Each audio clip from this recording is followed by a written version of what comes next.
Unrelegated, Queens of the South, finally back in my home studio, Casa de la Kelly. I said that completely wrong, but we're just gonna go with it. Welcome back. We're glad to have you. We're just sitting here chilling. A lot's gone on in our lives recently. What have you got going on? Well, I am preparing for a new arrival. I'm not pregnant. I'm not pregnant.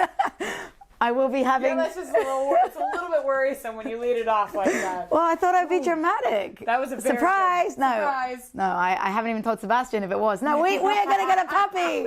We are having a puppy. I have a puppy coming on the 22nd of May. That is part of the reason why we had to sort of bail out of New York, but we will have a baby puppy coming, so I'm excited for that. That's exciting regardless. Yeah. What kind of a puppy is it? We're getting a pug. Do I look like a pug mom? I think I look like a pug mom. Yes, you do, but only the kind of pug mom that will also be like Tito is and dance around with the pug and like put silly outfits on the pug. Do you think Tito pug? will go on like a pug date? Yeah, maybe we can put up pug dates. Maybe your pug should get old enough to go on a date first. I shouldn't be pimping out my 8-week-old puppy, should I, for Tito? Pug limitations here, people. Pug rights to pugs. Oh, that's amazing. Have you already decided what you're going to name him, her? Is it a her? I think it's a girl. Okay. And we're working on it, but we're thinking of something like Mulan. Just because pugs are Chinese, you know, Mulan's a badass lady. And it's kind of cool. Like that is probably one of my favorite Disney movies, just because it kind of empowers women. Yeah, kind of. She's doing it all for the man, but you know. Oh, they're also making a live action video of that. Did you know that? Like in 2020. Yeah, I'm excited. That's next year. Jesus. 2020 sounds so far away, and it's like 7 months away. I'm sitting here thinking Nashville's never going to join, nor is Miami, but they're supposed to be joining next year, so we'll see. Who knows? I just had speaking of puppies, my dog is 4 years old now and decided to sit in front of a heater and allow part of her fur to be burned off for some unknown reason. So I've been going through a little bit of a doggy protection crisis with my own 80-pound fluff nugget. So it's been a week full of dog issues. Or not blessings and issues. Honestly, your story kind of terrifies me about being a pug mom. I think that dogs bring a lot of love, but they also bring a lot of financial, burdens. Yeah, I think that just goes with the personality of the dog, and mine's incredibly lazy. But we're getting way off topic, so let's go ahead and go into the crust of the details. We are going to have a crap ton of games in a very short span of time. We've already had 2 games in the past week. We're going to have 2 more this end of the week. We've got a few more coming up before the end of the month. I mean, we are going through a full stretch of congestion, just like we went through with CCL. MLS knows how to schedule things, right? Yeah, they really know how to schedule things. And then we have 2-3 weeks off after that for the international break. Mm-hmm. So it's going to be this whole flurry of us getting a lot of information to you, and then a smooth week after that. But we have the Women's World Cup, so we do. That's going to be very exciting. That's going to be super exciting. So let's go ahead and get into midweek, maybe a little bit of Toronto 2-0 win. I gotta say, it was midweek last week, so it's sort of hard to go back to a midweek game when you've already had a weekend game. But I will say that when I was in the stadium at that game last week, it felt to me for the first time since we started the season like we were getting back to the way we were. And it obviously led into the game that we played recently against Orlando, where we had a 1-0 win, a good game, I think, in my mind. We sort of got a little tired at the end of the second half, but we pressured through it, and we won against our rivals again. And might I say, going into the details of this rivalry, we are 5-0-2 against Orlando. Yeah, it's pretty impressive.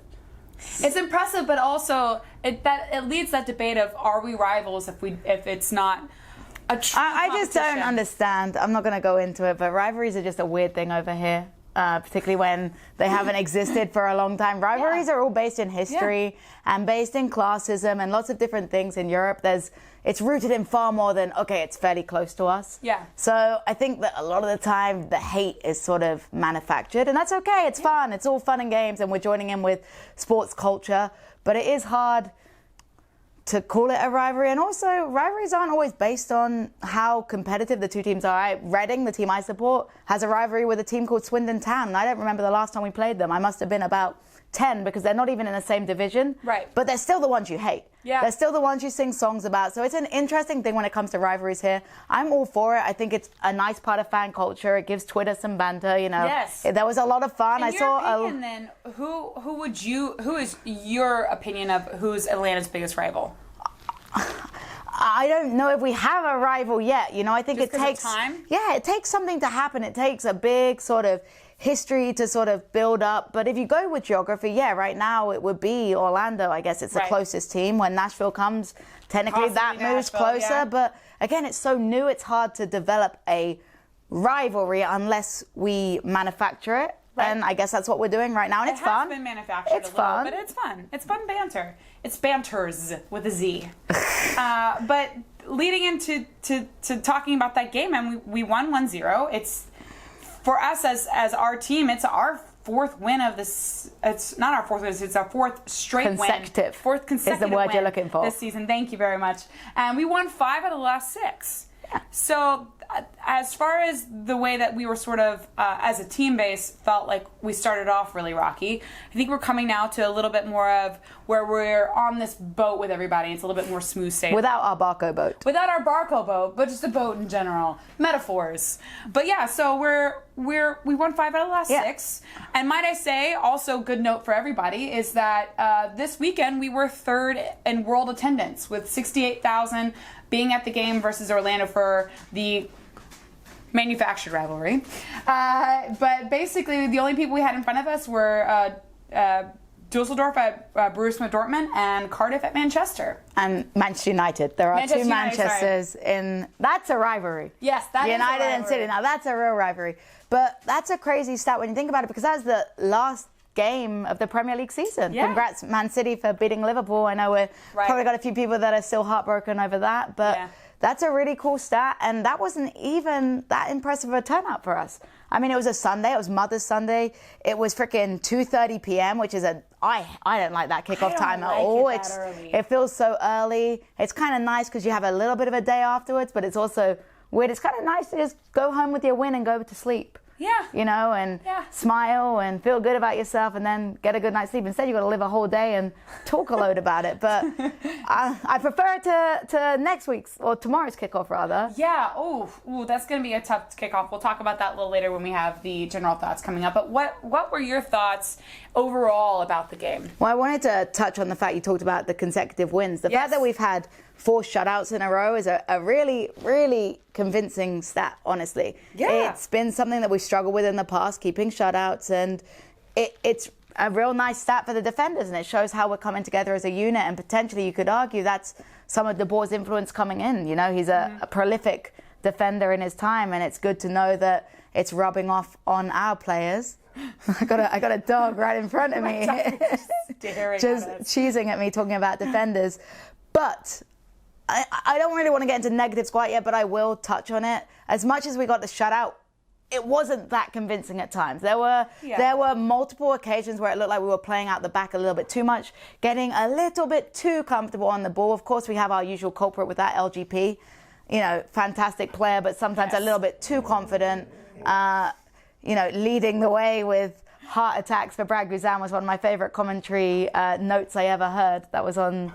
What was it again? I think it was Kevin said, and leading the stat for the most heart attacks given to Brad Guzan is LGP. LGP. It's true. I think sometimes he just gets a little bit too comfortable, and in a 1-0 game, you can't be taking risks like that. There were a few times where we turned over the ball.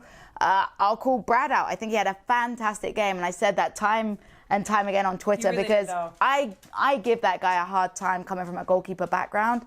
His footwork was better, his reactions were better, but he made a few strange decisions that I think were based on the fact he was feeling himself a little bit. Number one strange decision, trying to save a corner kick and tipping the ball back into play right in front of your goal. Yes, I understand it's bad to have a corner, but if you're being chased by a forward, why put the ball back into possession?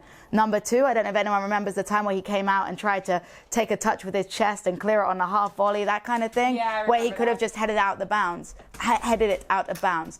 I'll speak from a goalkeeper. I know how it is. When you're feeling yourself, when you're having a great game, you want to get your hands on everything. You want to be in the middle of everything. You often see goalkeepers make mistakes after they've made a great save at the corner kick because they want to come for the corner and get their hands on it no matter what. I think Brad got into a little bit of that. He's a great goalkeeper.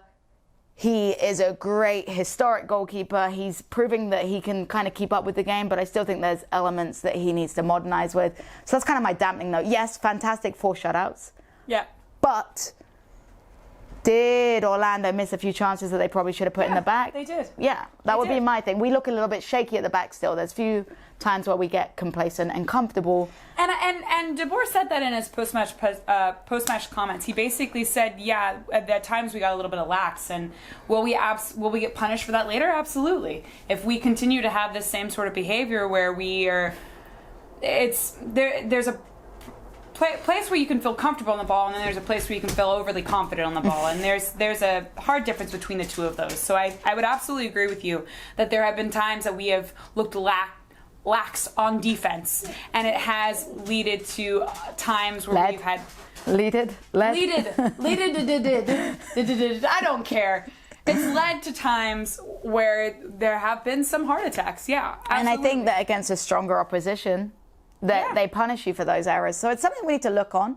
It's something we need to work on. It's something that we should look for going towards Red Bulls on this upcoming Sunday. Mm-hmm. For sure, because they're going to press, and you do not want to be lax on defense with that. No. But let's go a little bit. We talked a little about defense. Let's go a little bit into the attack. Main man, Pity Martinez, finally got his shot on goal. Pity Martinez. I sort of called it. I said on Twitter that he would score a goal before the 26th minute, and it was minute. I'm looking at Jay. I don't know if Jay knows it. No idea. It was minute something. There's a Twitter video of me reacting. She's not just reacting. There's a Twitter video of Kelly shoving it in your face. Yep. Literally straight in your face that she called it. Yep. She was very happy with herself. There was some profanity. I was very hype. All I can say is that. She said hype, just to confirm, because I don't know how much you pronunciated that. There was a lot of hype. There was a lot of hype. I called it. It just made me very happy because I had to let everybody know that I called it, because I felt like I was really proud of myself. I was really proud of myself for that. But I think everyone was delighted for him. It was nice to see that vibe in the crowd. I know there's been quite a few times in the past games where we've heard some sighs, we've heard some frustrations with him, and it was nice to see everyone suddenly change their colors. That's how we are, let's be real. But it felt nice to celebrate with him, and his celebration was pretty cool. We have a dog in the building. My dog is really not liking me right now. Do you want to say something about Pity? She's not a Pity fan. She thinks he should have scored more goals. I mean, look, I've said it once and I've said it twice. Once you score the first one, you'll score multiple of them. The floodgates will open, I believe the cliche is. It was time coming, Piper. It was gonna happen. Oh my God. Good. Glad that I've addressed that now, because we can argue about this later, Piper. But his celebration dusting off his bad luck and the sort of, frustrations that he's had, and it showed his change in attitude when he got subbed out. He was a lot happier. I was actually somehow I managed to luck my way into some club seats, and I was sat right behind the bench, and he went and said, good game. He was happy with being taken off, and I think he knew, we've got a schedule ahead, and I'm not going to last 90 minutes in 4 games over the next sort of 2 weeks.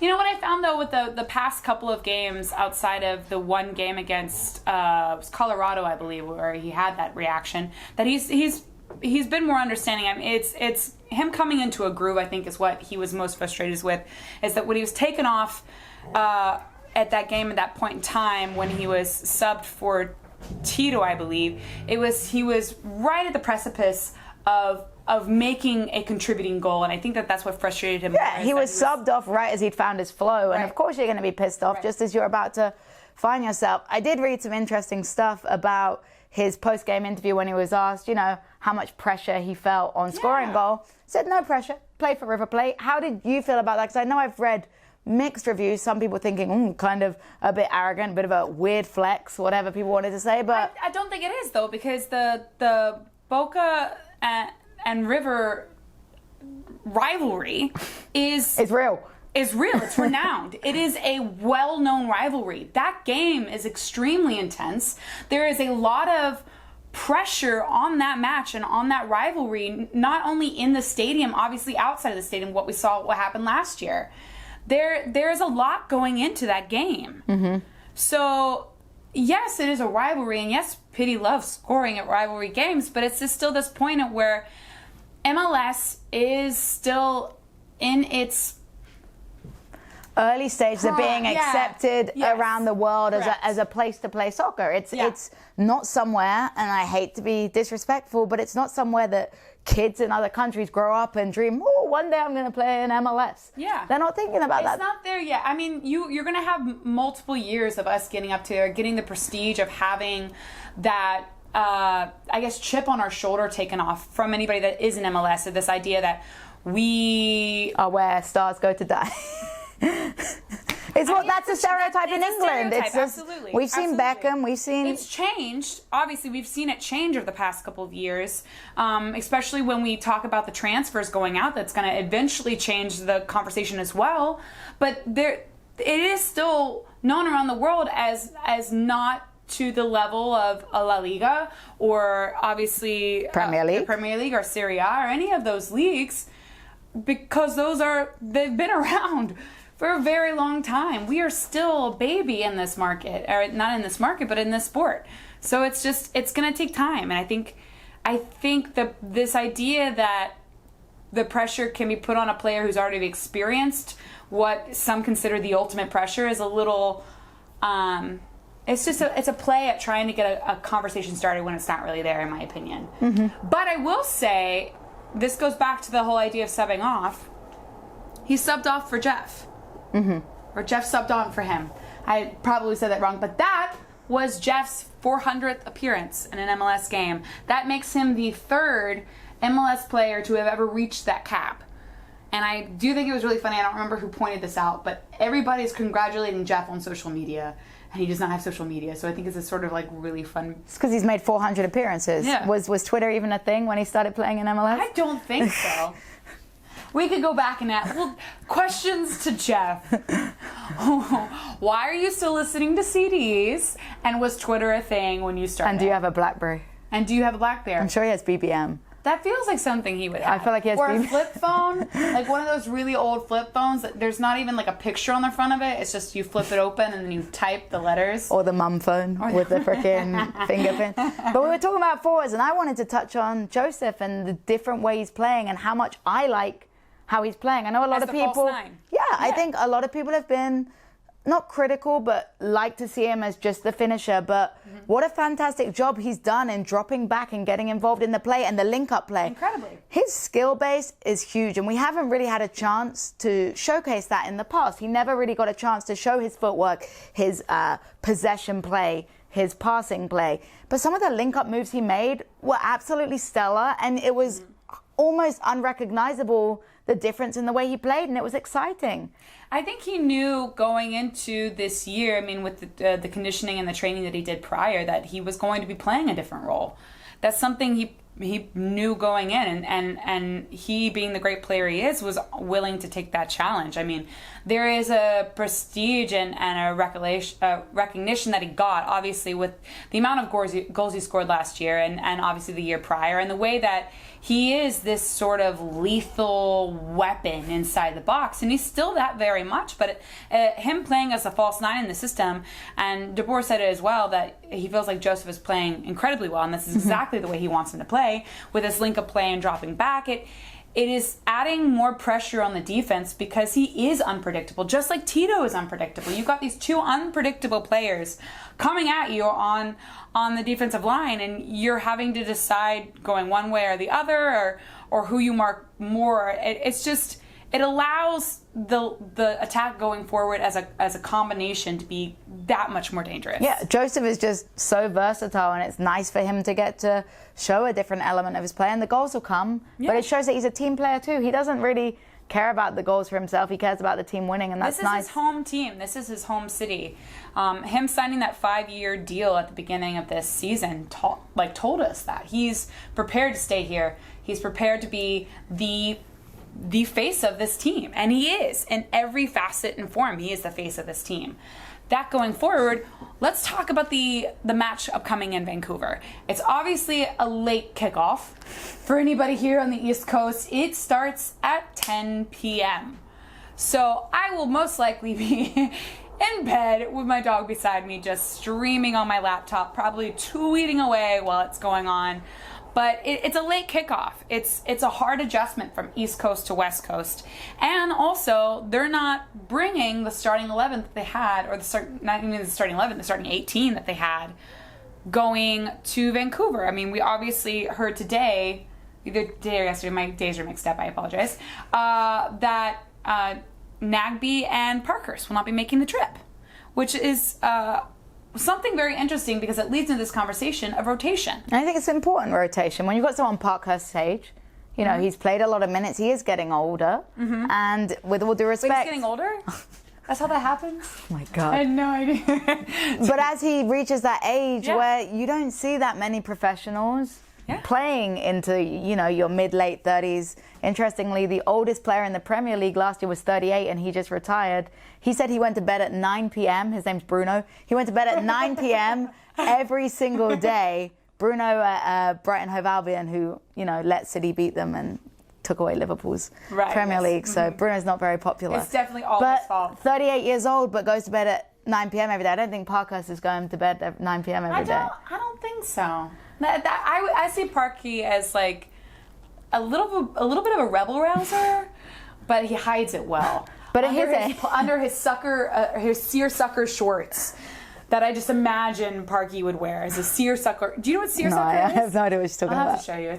It's this. Anybody who doesn't know what I'm talking about with seersucker, look it up. It's undoubtedly something that I would see Parky end up wearing. But anyway, at his age, it wouldn't be smart to play too many minutes. You want to reserve him for games where you feel he'll be best used. And then with Nagbe, I mean, Nagbe's a workhorse. He probably didn't want to get rested. He probably feels good in himself. But you've got to save him for more important, more challenging games like the one at Red Bulls. Yes. You know, I feel like if you look at your two threats, you look at Vancouver on Wednesday and you look at Red Bulls on Sunday, you save your best team for Red Bulls because you see them as more of a threat than Vancouver. Yeah, absolutely. And you do also have to look at the quality of fitness going out of the match against Orlando. Nagbe in the second half looked tired. And if you're playing, as we have been playing since the beginning of the season, a possession-based system, you want your dominant pit bull in the midfield to be well and rested to go against a pressing team, to be able to maintain that possession, to be able to stop the press. You want Nagbe to be rested, well rested, and giving him, I feel like, that week to prepare for New York is incredibly smart. And it's not just the 90 minutes of game, it's the travel too. The travel is draining, the plane rides, the change in time. Speaking from, you know, we understand that. It's tough when you change time zones. It takes some adjusting. So I think it's a smart move. But also we do have the squad depth. We do have players that need first team minutes, because as much as some of them have been getting minutes with the twos or getting their subbed in minutes here and there, nothing compares with, you know, first team minutes in MLS. Yeah. So let's go into a little bit about the opponent we're looking to face, Vancouver Whitecaps, and then we can talk a little bit about who we might think would slot into those positions that would be squad rotation. So Vancouver is coming off of, honestly, a hot streak that they haven't really had in a long time. So they're coming off of where they won 3 games straight. All game wins were by 1 goal. Well, so they've won 2 games straight and then 1 tie. So they're unbeaten in 3. Thank you. Unbeaten in 3, but still, they're not the most pressing team in a way of their attack is not the most lethal, but they are a hard team to go against. So even though they might not be somebody you worry about as much as the Red Bulls, they're still not a cakewalk at all.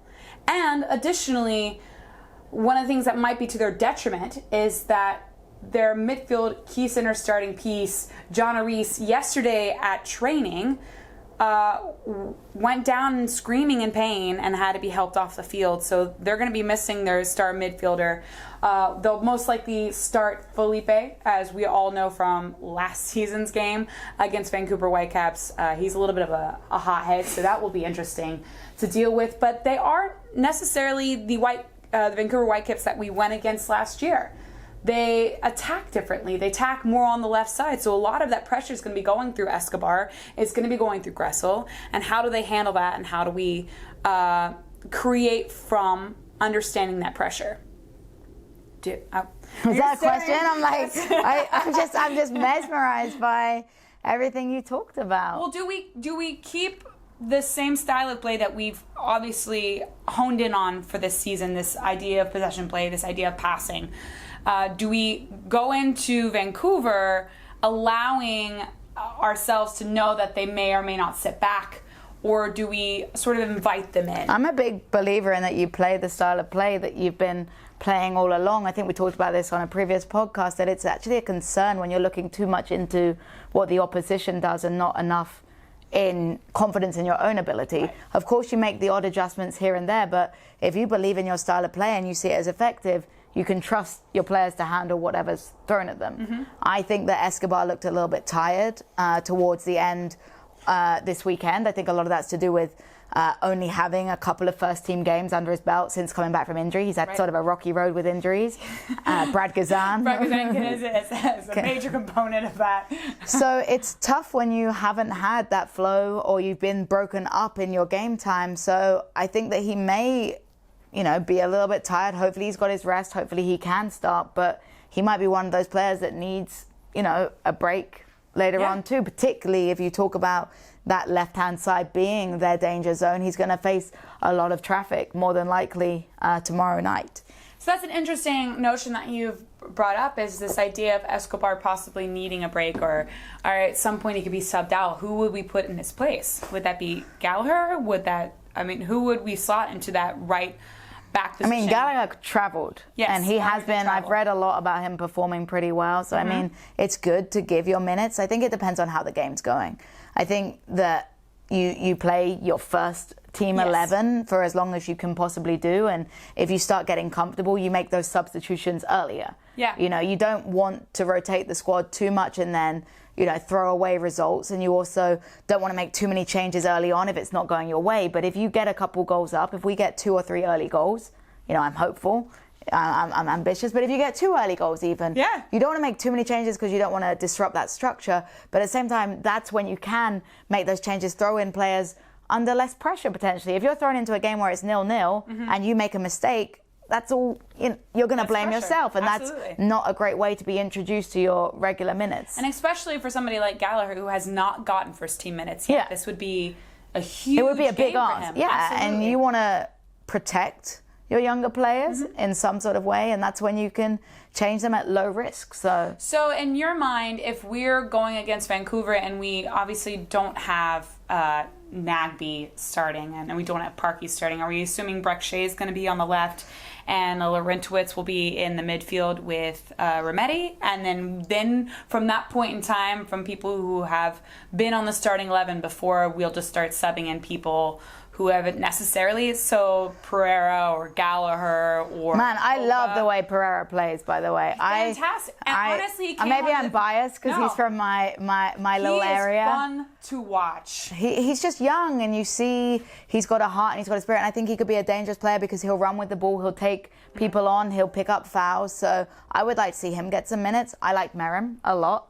When he came on, I was just gonna, so I think he's an option to put in. He played some really exciting soccer. You only saw him for 5 minutes. He had 3 or 4 touches on the ball, but they were all positive. He drew a couple of fouls. He worked hard. He wanted to be on the field. Mm-hmm. It was exciting to watch. So it was very exciting to watch. We've got those options now a little bit better. I know it sounds terrible, but I completely forgot that we got Merrim. My head's so wrapped around before he came, obviously. But that is exciting. That's an exciting notion to know that we I don't know, I guess for me, for the first time, feels like we truly have our depth there and that we're not lacking from injuries. Same going into the game against the Red Bulls. From what I believe, Mikey Ambrose has not traveled. He played this past weekend with the Twos. They were away, so he is back into Georgia now. But there is a possibility that we could see Mikey up in New York and on the starting 18 for the Red Bulls. And I think that he would be a great person to slot in for some minutes at left back. Yeah, it's good to have that squad depth, like you say, because with the schedule that's coming up, you're going to need minutes. Yeah. I think Pogba we saw him travel. He's a decent option. We've only seen him play a few first minutes. I've read some good stuff about him in the Twos, but I think he can control the ball nice. He's a bit of a risk taker as well, a little bit too confident on the ball. I wouldn't want to have him and LGP on the same field. I think Brad might actually go through cardiac arrest if that happened. But he's a good one too, because we forget that LGP never comes off the field, you know, and he's a tank and he's got it. But at the end of the day, if you're going up several goals, it's okay to give people a break. Right. It's okay to switch things out, and it's good for Frank to watch, because I know he goes to watch the Twos games, as we learned. But you know, there's a completely different world to watching someone play in a Twos game, and that's no disrespect to the USL, but it's a different level. It's a different kettle of fish. You're with a different group of players, and you cannot judge how someone performs with one group of 11 compared to when they play with, you know, your first team 11. So absolutely, I think it could be a nice stage, but I think we shouldn't write off Vancouver. We shouldn't underestimate it at all, and I think it could be a tough game, particularly because of the amount of games we played in a short space of time. So I would agree. The lack of to rest, honestly, it's just it's the expiring. It's the working of the vessels. The words will not come to me right now. But that is also interesting that you mentioned the Jews, because that reminded me that Carleton also traveled.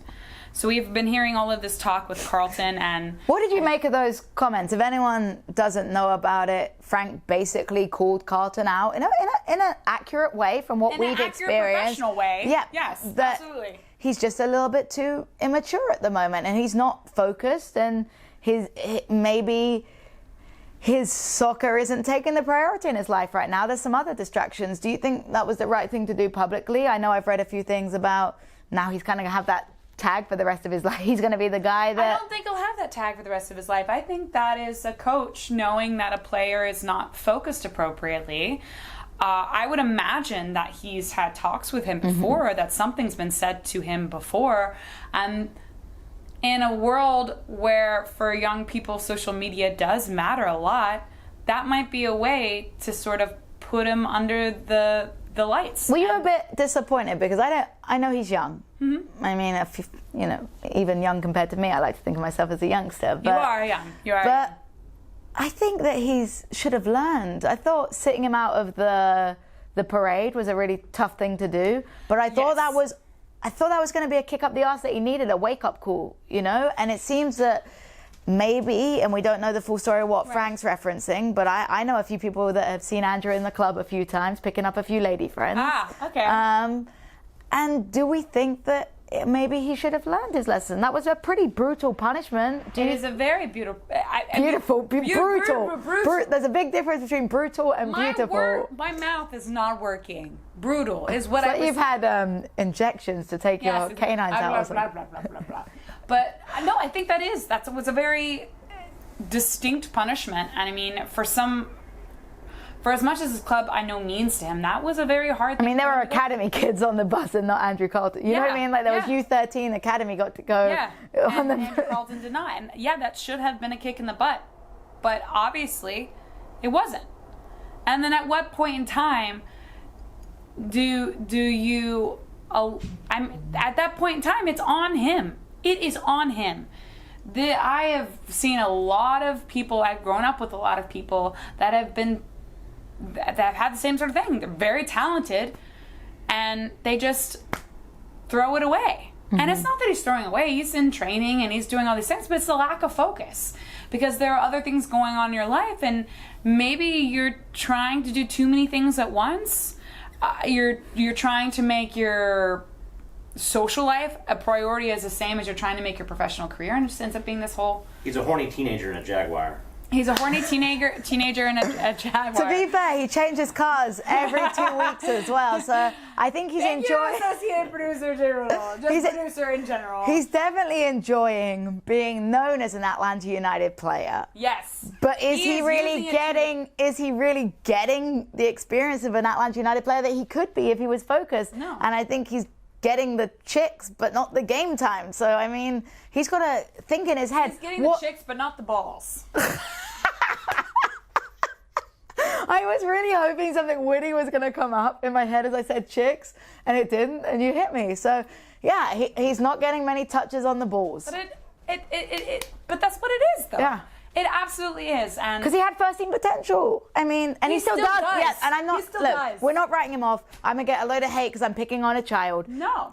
But come on, you have the best opportunity in front of you in the world. So many people would freaking you are kill for that. Talented. It's at this point that you just realize that with that talent comes responsibilities. I'm quoting Spider-Man right now. What? With great talent and abilities comes responsibility as well. So, put it away. So Spider-Man that shit. All I gotta say. I don't know how I feel. He's doing plenty of that. Exactly. He's doing plenty of that. People know exactly what I mean. He got me. Oh, wow. Moving on. As an update for some people, we're going to do game time. So Vancouver obviously will be playing Today, if you're listening to this, at 10 p.m. tonight. So set your DVRs if you do not want to stay up for it, although I don't know why you wouldn't. get drinking coffee. Stay up. Just drink coffee. Just a lot of Red Bulls, which Red Bulls coming up will be Sunday, May 15th at 5 p.m., obviously Eastern Standard. So Exciting update. You're going. Yes. So, if you have not been paying attention, obviously, to social medias, both me and Jay and Devin and Tanner from Atlanta United Fan TV are all going up to the Red Bulls game. We are going to be having some wonderful discussions with some wonderful people. We are going to be able to do a live studio recording with the Cooligans at Madison Square Garden. How awesome is that? I'm pretty jealous. Maybe I should just...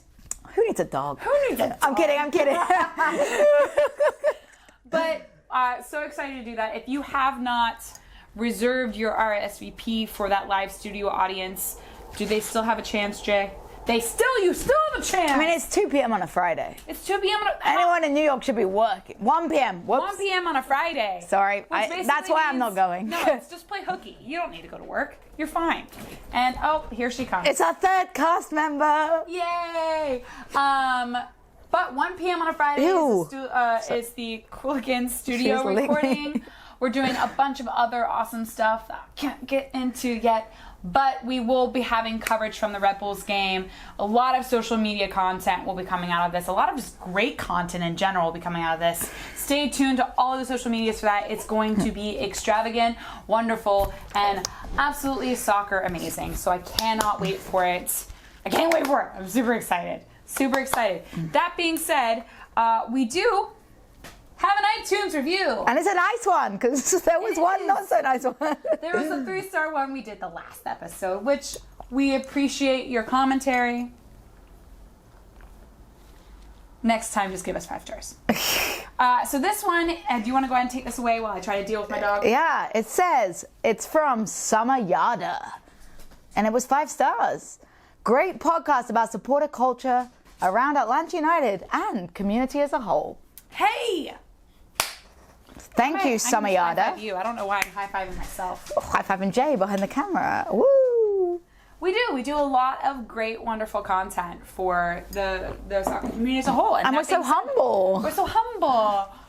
We do have something possibly coming up in the works. Pretty certain coming up, so June 1st. We'll announce that when we have the details and the ability Just keep June 1st, find your calendar, put a little circle around June 1st before the Champions League, and, swear it out, be ready to go. Something It'll be fun. Something about mimosas. Bottomless. I believe the key mimosas. word is, whoa, that accent. It was a bottomless mimosas. You sound like you're from. Bottomless mimosas. Are you from Cockney land? I'm from Cockney land. Bottomless mimosas. Jesus Mary Christ. Poppins just rolled the grave. Mary Poppins just rolled in the grave. That's what he just said. So anybody that wanted to hear what Jay just mumbled to me. But that sort of is it. I mean, are there any closing words you'd like to say? No, but let's break the record. You know, we're tied Yes. right now for that 4 consecutive shutout wins. Why not make it 5? We have already broken so many records. What's another one? Really? I know Guzan really wants that record. Yes. Oh my God. And he's would gonna he be not like, love it. Fuck you, Jess, for criticizing me and always being so mean. Post-match comments. Just wait for them. Jess, you know who you are. My feet work fine, thank you. But that's it for our show. I mean, we really hope you like it. I'm glad we're back at our studio. Yes. It feels good. Feels like home. But that being said, like, subscribe, share this episode if you're watching it on the Elena Fan TV YouTube channel. Share, like, comment, subscribe. I just said that. I'm saying it again because it's important. We appreciate your feedback. We appreciate your likes. We appreciate you sharing this with your friends. We're a shareable experience. That being said, where can they find you, Jess? I will be at Jessica ATL UTD on Twitter. You can find our wonderful producer, Jay Riddle, at J_Riddle on all the socials. And you can find me at the Kelly Francis on all the socials as well. And you can find all of us Most importantly, in one beautiful little package at ATL on all the social medias. We've got a lot of stuff coming out. Stay tuned. We cannot wait to give it to you. Andrew Carleton, she's talking to you.